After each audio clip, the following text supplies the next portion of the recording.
Takulandirani pano pa Samavita YouTube channel ndipo munkhalisa tuza msiku la lero muli ndine Mike Thompson.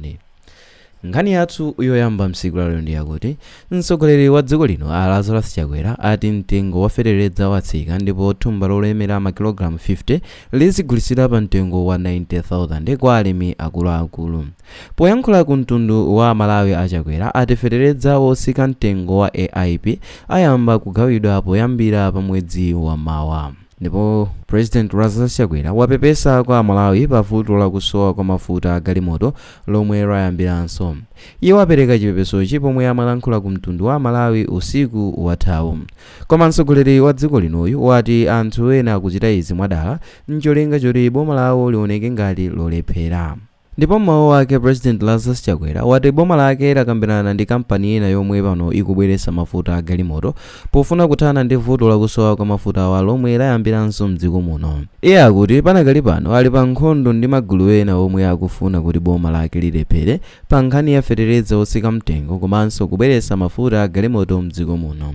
Mtsogoleri wauza mtundu wa Malawi kuti potha zisankho sabata yamawa anthu ena ku kampani ya boma yogula mafuta a galimoto Nokuma akhala atachoka mchito ponena kuti apanga upo ndi anthu ena kuti asowetse mafuta a galimoto mwadala. Ndipo popitiriza kulankhulapo President Lazarus Chakwera wati boma liyamba kupereka feteredza wa ndondomeko ya zipangizo za ulimi zotsika mtengo ya Affordable Imports Program AIP pa 1 Oktoba chaka chino. Mtengo wa feteredza wa AIP udakali pa 15,000 malingana ndi mtsogoleriyu. Koma iye wati feteredza wotsika mtengo wopindulira magulu a alimi wafika kale ndipo alimi ayamba kugula mawa. Chakwera ati alimi adzigula feteredzayu pa mtengo wa 90,000 pa thumba lolemera makilogramu 50. Ndipo nkhani yathu ina yotsatira ndi yakuti mtsogoleri wakale wa dziko lino yemwenso ndi mtsogoleri wa chipani cha People's Party a Joyce Banda wati ndi wokhumudwa ndi zachipolowe zomwe anthu ena achitira wachiwiri kwa mtsogoleri wa dziko lino Dr. Michael Huss dzulo ku Lilongwe. Banda ati izi ndizodandaulitsa kuti Huss omwenso ndi mtsogoleri wa chipani cha odya zake alibe mlandu alephera kusayinira nawo pangano la mgwirizano pa chisankho ndi bungwe la pakikamba kazipolowezi. Iwo ati pokhala mmodzi mwa atsogoleri omwe amakonda mtendere asayinira panganoli koma ali wokhumudwa chifukwa mapangano a mtundu akuoneka kuti sakugwira ntchito chifukwa anthu akupitirira kuzunzidwa komanso azipani ena akumayimba nyimbo zobweretsa magawano. Iwo alankhula izi pakutha pamwambo omwe bungwe la PAC linakonza ala atsogoleri 17 omwe akupikisana pa mpando wa president kuti asayinire pangano la mtendere pomwe dziko lino likhale likuchitisa zisankho lachiwiri sabata yamawa. Pamwambo atsogoleri azipani ndi oyima paokha 13 ndi omwe anabwera ndipo awalola kusayinira pomwe zipani zina monga DPP ndi Ozam kapena kuti odya zake alibe mlandu zinatumiza nthumwi ndipo sadazilole kusayinira panganoli. Ndipo nkhani yathu ine yotsatira ndi yakuti mtsogoleri wa chipani cha odya zake alibe mlandu a Michael Huss wati kusowa kwa upangiri komanso thandizo lapadera kwa achinyamata zakhuza moyo wawo wa siku ndi siku. Huss ayankhula izi pamene amachitisa misonkhano yawo yoyimayima mtawuni ya boma la Kasungu komwe amachitisa misonkhanoyi yokopa anthu.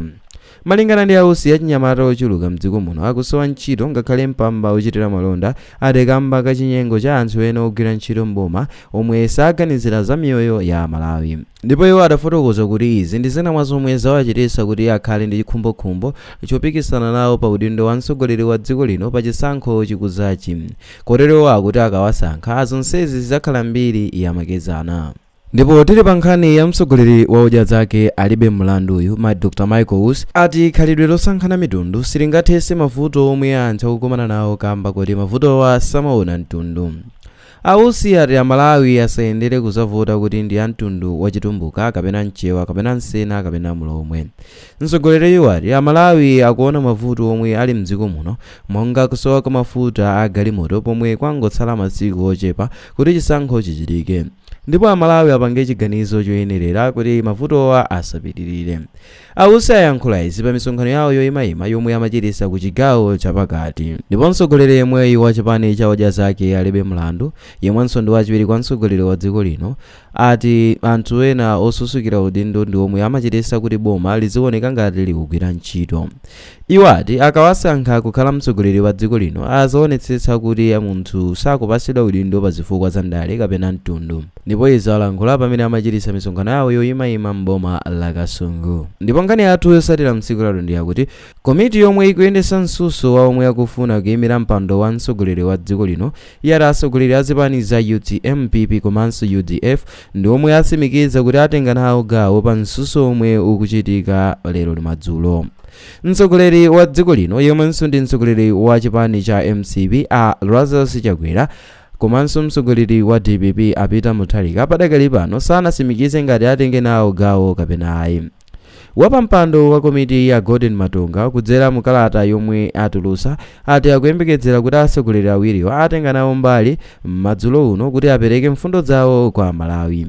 Msuso oyamba omwe unachitika pa 26 August Chakwera komanso Mutharika sanatenge nawo gawo ndipo atsogoleri a zipani za UTM, PP ndi UDF ndi omwe anatenga nawo gawo. Ndipo nkhani yathu ine yotsatira ndi yakuti mtsogoleri wa chipani cha UTM Dalitso Kabambe wapempha Malawi kuti azamusankhe kukhala mtsogoleri wa dziko lino pa 16 September ngati akufuna kusintha kwenikweni. Akabambe anena izi kwa Pwetekere ku Area 36 ku Lilongwe komwe achititsa msonkhano wakukopa anthu pokonzekera chisankho cha pa 16 September.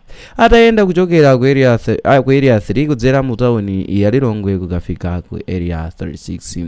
Iwo ati Amalawi aona mavuto akukwera kwa mitengo kwa katundu, kuchepa kwa mphamvu kwa ndalama yakwacha komanso kusowa kwa ntchito mwa zina zomwe adzathetse akatenga boma. Wachiwiri kwa mtsogoleri wa chipani chimchigawo chapakati Helen Chapunya wauza Amalawi kuti akavotera Dalitso Kabambe pa 16 September kuti mtengo wa chakudya utsike komanso mafuta a galimoto ayambe kupezeka mosavuta. Ndipo nkhani yathu yotsiriza mtsiku lero ndi yakuti Chisomo Nkhata wa chipani cha UTM kudera la Lilongwe Mlodza wati sayimiranso chipanichi pa chisankho cha sabata yammawa. Iye wati wapanga ganizo likamba kuti chipani cha UTM chinapereka dzina la Shireen Masanza ku bungwe la MEC kuti ndiye amene ayimire. Kusatira izi Nkhata wati wakhala ali wokhumudwa ndipo wauza atolankhani kuti watuluka chipanichi pokwiya ndi zisogozo za mtunduwu. Komabe Nkhata wati azapikisana nawo pa chisankho cha phungu mchaka cha 2013. Ndipo padakali pano sadalankhulepo kalikonse mneneri wa chipanichi cha UTM Felix Njawala. Okondedwa omvera, apa ndipo pamapeto pa nkhani zomwe tinakukonzerani mtsiku la lero. Ndipo mu nkhani zathu za mtsiku la lero munali ndine Mike Thompson. Ndipo ngati mwayikonda video ichitani like komanso subscribe kuti tithenso kupatsirani ena ma video omwe tikukhala tikukonzerani pano pa Sam Mavita YouTube channel.